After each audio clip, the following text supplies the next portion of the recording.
Hey guys, it's Alicia with WTI. Are you planning a trip? Well, if you are, then likely you are looking for a way to bring your toiletries with you in a convenient way.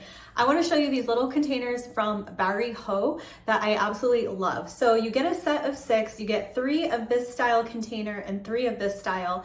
And these are so handy and super convenient way to bring your toiletry items along with you and not take up a lot of space at all. So of course they're super lightweight and they are really easy to fill.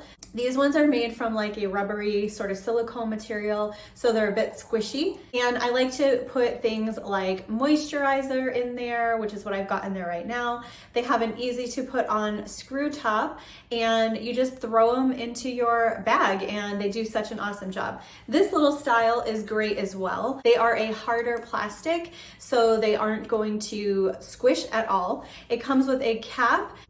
And then there's also this little piece here that you can put on top. So if the product that you have in there is a little bit more loose or a little bit more liquidy, you have this little added protection to be able to stop that from coming out. But these seal up super well, and I have not noticed any leakage, and I just find them to be a go-to when I am packing for a trip. So if you are looking for some small containers for your toiletry items for your next trip, definitely check these out. That's my point of view.